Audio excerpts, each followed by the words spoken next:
And gently you may want to close your eyes. Feel your presence in the room. Feel your bodies. Feel your light, your energy, your multidimensionality. Take a slow, nourishing, conscious breath.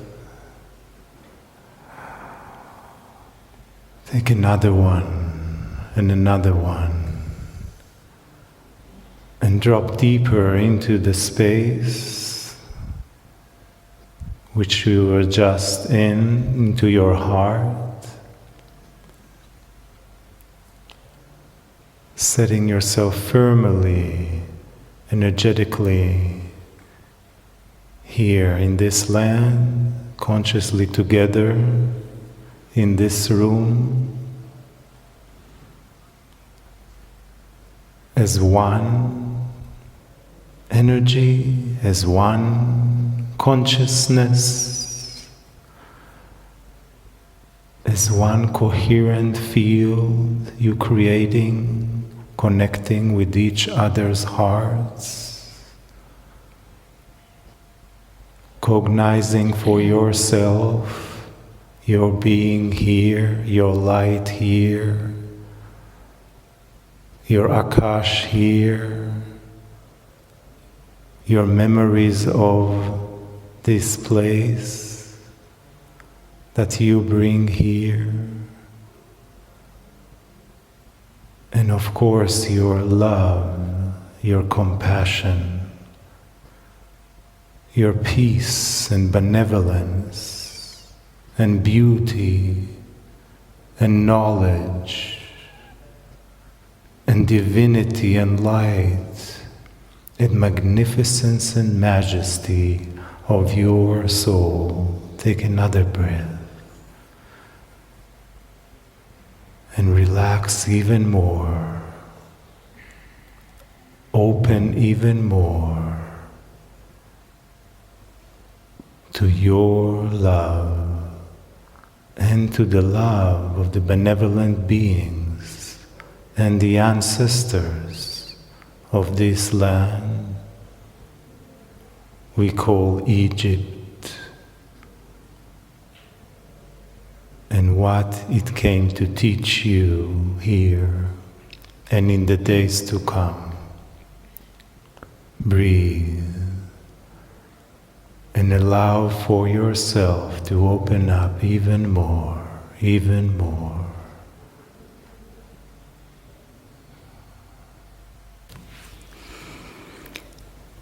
And I wish to remind you that beneath your feet lies the dirt of the earth. And beneath the dirt of the earth, there is a crystalline grid that remembers every human energy and action that has ever taken place upon the earth. How many thousands of feet have walked before yours on this land?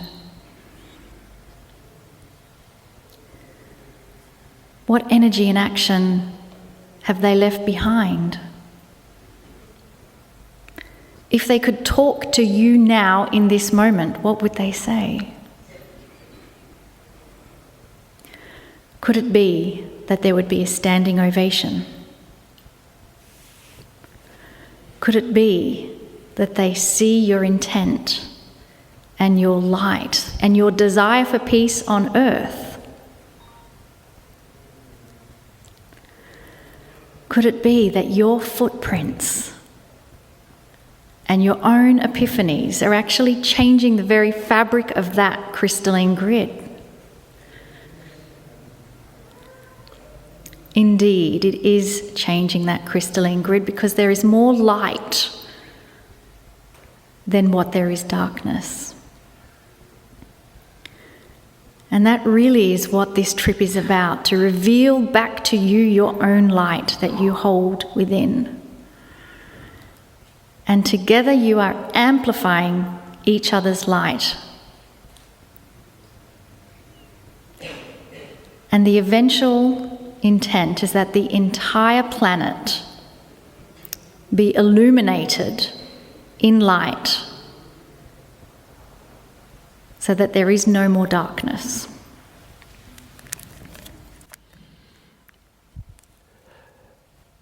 Greetings, dear ones. I am Kryon of Magnetic Service. That which you call God, that creative source, the goodness, beauty, majesty that is God, knows your name, knows where you sit right now.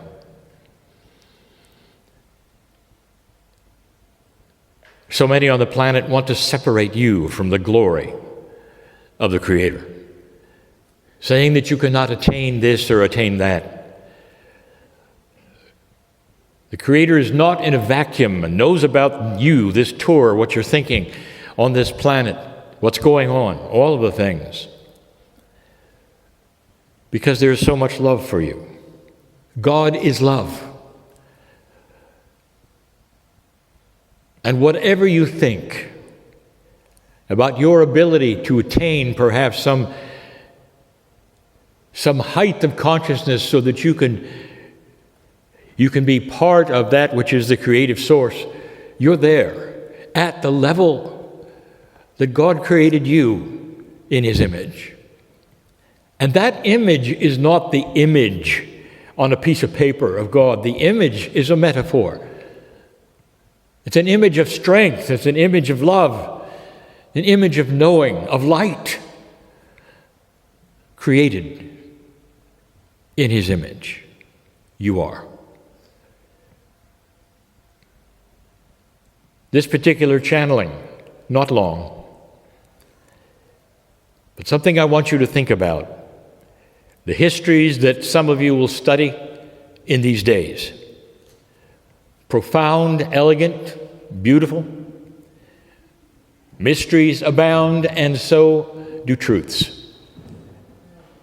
A race that lasted more than any other race lasted this long, doing what it was doing with this amount of technology. A lot of technology, more than you think. And the technology wasn't necessarily in devices. It was in how they thought. But as much as you would study all of them, and as much as you would learn, and as grand of a history as it is, there's another record. An esoteric one, which we call the Akashic record. That record is of you, the humans on the planet, a system that has cycles. Why would there not be cycles in a spiritual system when there are cycles and patterns in every other system you study? It doesn't all stop with God. The cycle is you returning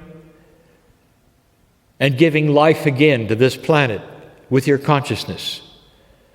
Returning over and over, perhaps even longer than the history of Egypt. And you sit here, many of you, as old souls, having gone through the school of earth many, many times. And here you sit. If we could study you and your history at this moment, what would they find? They would find that the old soul knows about things of light, has experienced enough darkness and duality, and what I will call cosmic law, to know the difference between light and dark. To start a process where consciousness raises more than it ever has on the planet, to a point where it can recognize perhaps that it doesn't want to go backwards ever. Perhaps that it will recognize in mass that it doesn't want another war ever. Perhaps collectively, so many countries, so many cultures coming together would raise up and say, not anymore. that we're headed for another kind of earth, and the old souls, like the ones in this room, have had experience over and over.